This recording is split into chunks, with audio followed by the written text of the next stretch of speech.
Okay. All right. So we're going to prove triangles are congruent. This is lesson 4, 3 through 4, 5. We're not going to do any proofs on this. We're going to do the proofs in class. Now, I have been listening to these as well, and I'm going, oh my goodness, really? You sound really monotone, Vicki. So therefore, I'm going to step this up a notch. All right. So this is prove triangles are congruent. The first one is SSS, side, side, side, and it is a postulate. It's saying if we have two triangles and three of the sides are congruent, corresponding sides that is, are congruent, then the two triangles are congruent. We don't have to show that the angles are also congruent. It's because come on, it's a give me. If you have one side congruent to another and another side is congruent to another and another side are congruent to another and they're all connected because they're closed polygons, well then my goodness, yes, the angles are going to be congruent. So therefore, these triangles are congruent. So notice, in this example, side MN is congruent to QR. Side MP is congruent to RS. And side PM is congruent to SQ. So therefore, since we're only looking at the sides, this is the triangles are congruent by side, side, side. Got it? Pretty simple. Okay, now something else you have to know. Here's a triangle ABC. Notice I highlighted angle B. Now, it doesn't necessarily have to be a right angle.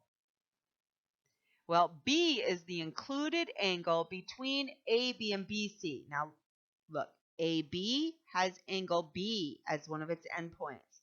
BC has angle B as one of its endpoints. So that's known as the included angle.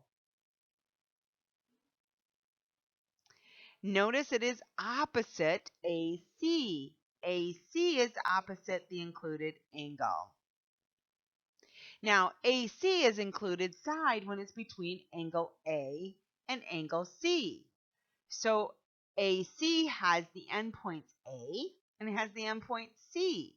So therefore, AC is the included side. And notice the angle opposite it. So now let's look at another postulate, side, angle, side. Now the reason why I had to talk about the included angle is because look at the word SAS. The A is between the two sides. So that means the angle is the included angle. Now just like the last one, this one still works.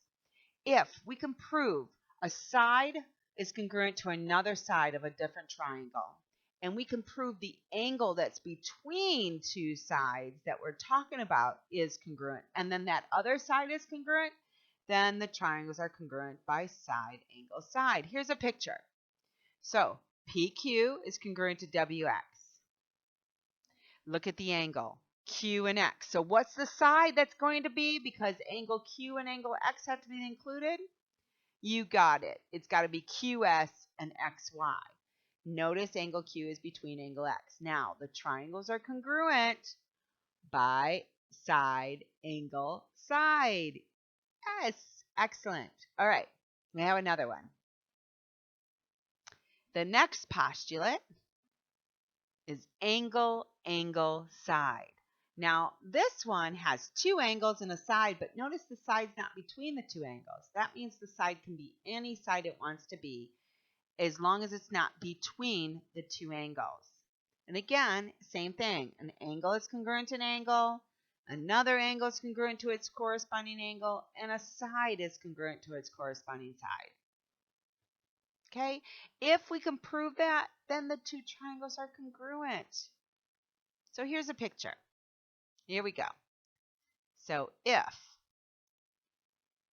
an angle, that is angle N is congruent to angle R. Now we just chose those two. It could be any angle though. So angle N congruent to angle R.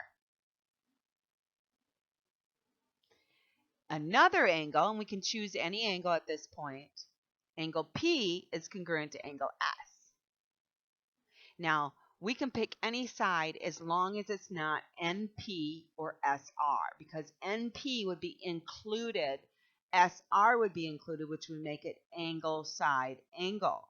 but instead it's just any other side, either an M or MP. So I chose MP. So MP is congruent to SQ or QS. And if we can show that, then the triangles are congruent by angle, side. All right, here's another one. Angle, side angle. Now look at where the side is. See how it's between the two A's? That means this is an included side. So it's going to be an angle, then an included side, and then another angle. So again, if we can show an angle is congruent to the corresponding angle of another triangle, another angle is congruent to another angle of the corresponding side, and the side between those two angles are congruent, then the triangles are congruent by angle, side, angle. So here goes with the picture. So here comes our angle. Angle N congruent to angle R. Okay, now we're doing our side. NP is congruent to SR. So you know what angle it has to be. It has to be angle P to angle S if we want it to be angle, side, angle. And there you go. P is congruent to S. This makes the triangles congruent by angle, side, angle.